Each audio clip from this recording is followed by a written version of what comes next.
Today we will discuss about the ear or auditory apparatus. Auditory apparatus. So you know already ear is mainly concerned with organ of hearing. So the sound waves which are taken up by the ear will be converted into the nerve impulse and conducted to the brain. So ear has got three portions: external ear, middle ear and internal ear. External, middle and internal ear. So whole of the ear apparatus has got the external ear.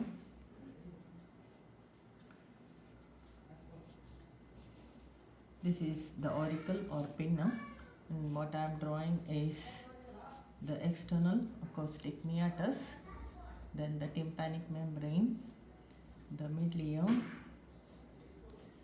So middle ear conducted to this auditory tube.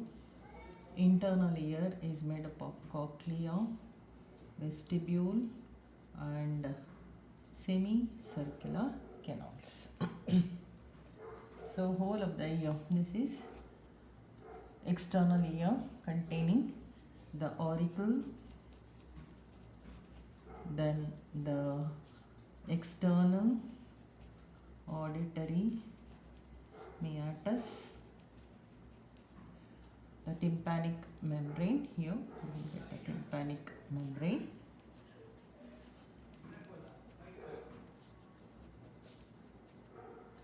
All these constitute external ear. This is the middle ear cavity. Middle ear cavity has got mainly the ear ossicus, that is malleus, the incus, the stapes and auditory tube where it communicates with nasopharynx. The internal ear is made of cochlea. This is vestibule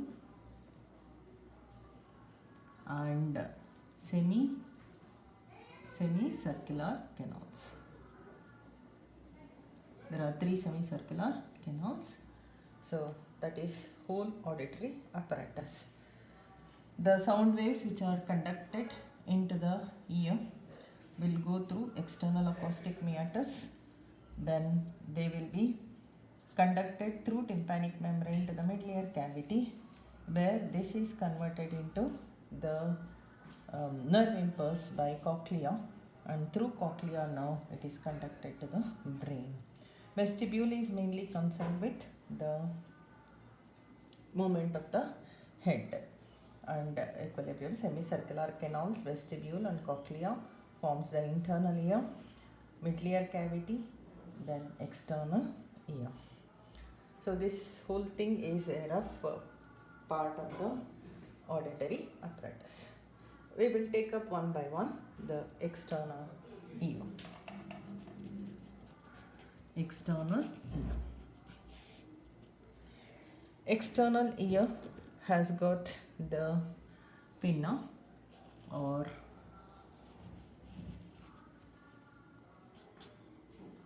the auricle. This is tragus and this is the antitragus. This is external acoustic meatus. The external ear, or this is pinna.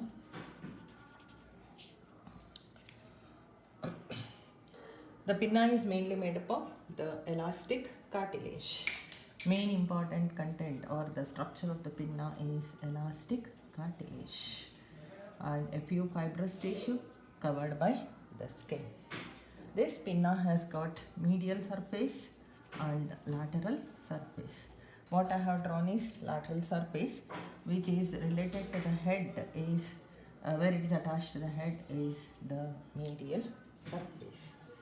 Lateral surface of the pinna has got this portion, the raised portion. This portion you call it as hallux. Hallux. Okay, the skin or the soft portion lower down, you call it as lobule. And just beneath the helix you find antihelix.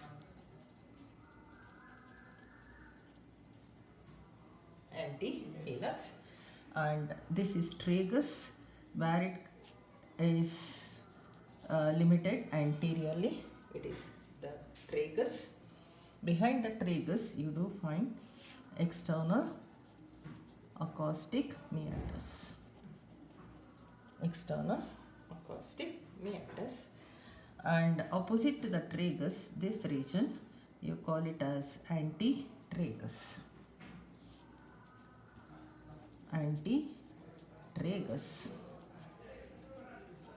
One important structure, I told you already, external ear is made up of the elastic cartilage and fibrous tissue. This is the component.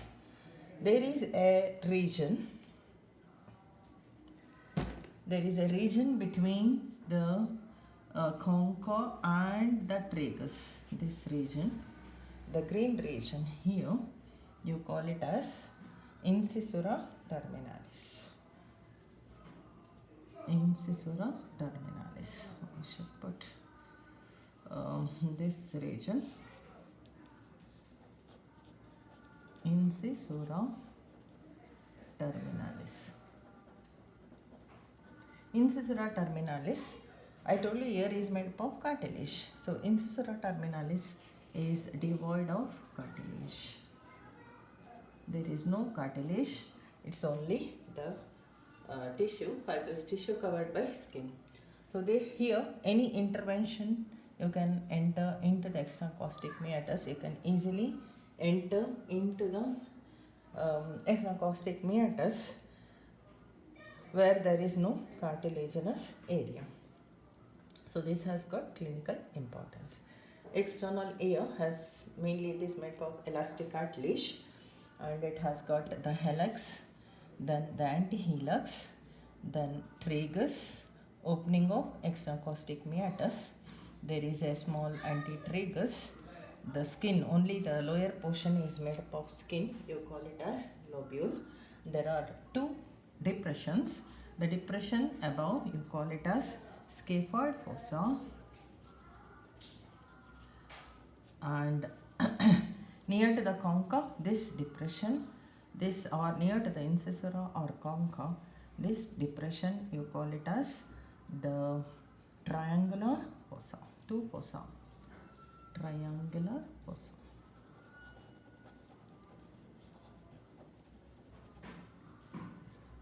This is triangular fossa. So that is the external ear, or otherwise called as the pinna. So because of it is elastic cartilage, it is firm in consistency and all the movements can be possible. It has got the medial surface and lateral surface. Medial surface is smooth, attached to the head. This is the lateral surface, has got helix, antihelix, tragus, opening of extracaustic meatus, antitragus, the skin, you call it as the lobule, and two fossa, scaphoid fossa and triangular fossa. And there is incisura terminalis, which is very important clinically, as it is devoid of cartilage. Any interventions can be done through this incisura terminalis. That is very briefly gross anatomy of the external ear. Now coming to the nerve supply of external ear. Nerve supply.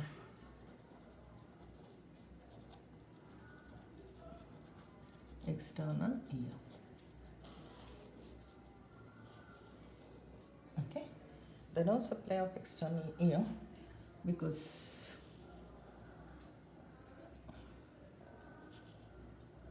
nerve supply is multiple nerve supply. This is the tragus, extracaustic meatus, antitragus, lobule. Okay. The nerve supply, lower down, both the sides, anterior and posterior surfaces, both lateral and medial surfaces, lower portion or lower 1/3 and upper 2/3. Lower 1/3, both the sides, it is supplied by greater auricular nerve.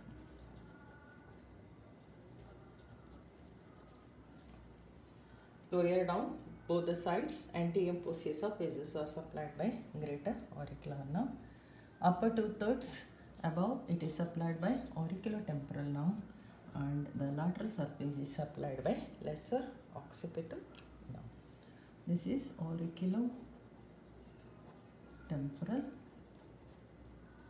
This is lesser occipital. Okay. Blood supply nearing arteries like maxillary artery, posterior auricular artery, all those things supply. So this is the external ear. And the next component of the external ear is external auditory meatus. So this is the lobule and this is external acoustic meatus.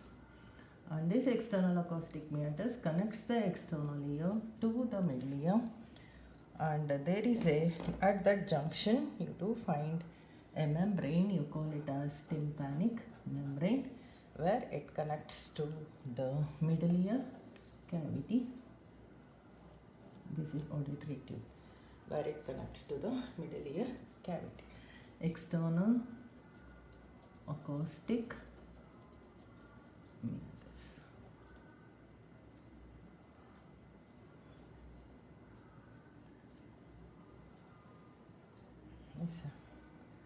Auditory meatus or acoustic meatus. This length is about 24 millimeter. Okay, and this is the thing here, lobule, and this is external acoustic meatus. Length is 24 millimeter, and as I told you, this ear is made up of elastic cartilage. 8 millimeters of this is made up of cartilage. The wall, 8 millimeters of the wall is made up of cartilage. Another 16 millimeter is it is bounded by bony tissue. 16 millimeters is bounded by bone, and here also you will find the bone. Goes along with auditory tube. So this 16 millimeter is bony part. So it has got cartilaginous part and bony part. Okay. So 24 millimeters. So near to the ear, it is 8 millimeter is cartilaginous part bounded by the elastic cartilage, and the remaining portion is the bony part, and it is separated from the middle ear cavity. This is middle ear cavity, and this green one is tympanic membrane. What I have drawn here is almost straight. No, it is not straight. The cartilaginous part is directed upwards and posteriorly, whereas the bony part is directed downwards and anteriorly. So upwards and posteriorly, cartilaginous part. This is downwards and anteriorly. So the tympanic membrane is slant. Okay. So this is cartilaginous part and this is bony part. So to view the tympanic membrane, you need to pull the auricle upwards and laterally so that this becomes more straight. So during the viewing of tympanic membrane, because this is not straight, you have to pull the auricle upwards and laterally to make it straight, and you can view the tympanic membrane.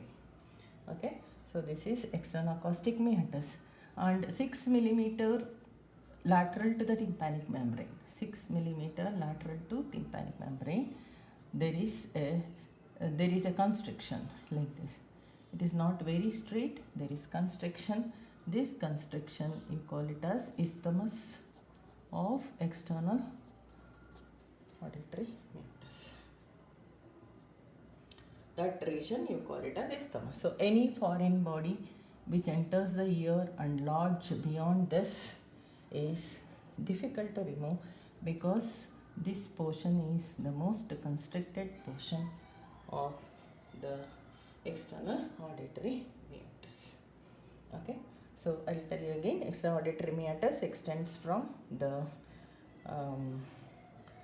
ear almost to the middle ear cavity, where it is separated from middle ear cavity by tympanic membrane. This has got two portions. The whole length of this is 24 millimeter. So the more lateral portion is cartilaginous, that is 8 millimeter, and the most medial portion towards the middle ear cavity is 16 millimeters in length. Direction: cartilaginous part is directed upwards and posteriorly, whereas the bony portion is directed downwards and anterior. So it is not a straight tube. So to make it straight during the visualization of tympanic membrane, you need to pull the external ear upwards and laterally, so that the tube becomes more straighter and the view of tympanic membrane can be seen. Okay. Then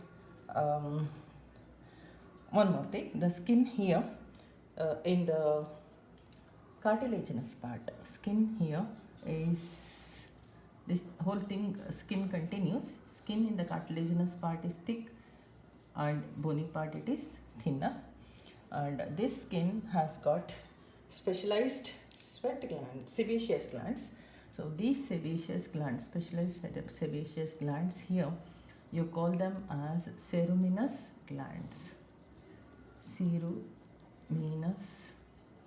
glands. So that secrete the earwax or ceruminae.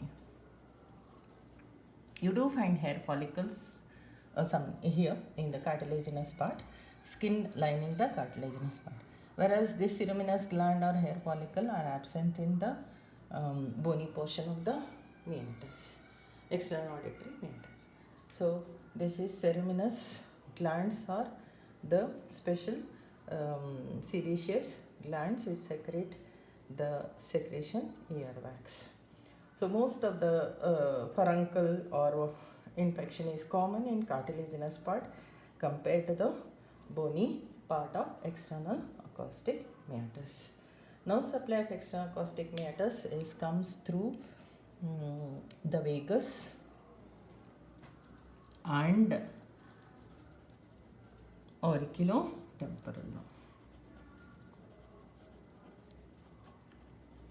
One thing I forgot here, no supply of external ear.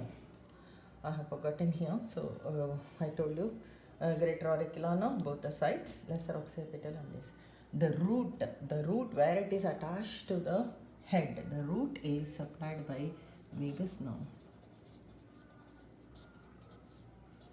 Root of the auricle. Root of the auricle is supplied by vagus nerve. One thing you just add it on. So no supply of the auricle. So this is external acoustic meatus. So we have finished now. What is that? Whole of the auditory apparatus, components of the auditory apparatus: external ear, middle ear, and internal ear. So this is cartilaginous part. This is bony part. Cartilaginous and bony part. This is external acoustic meatus. Okay. External ear, middle ear, and internal ear, and their important functional aspect and important structures over there.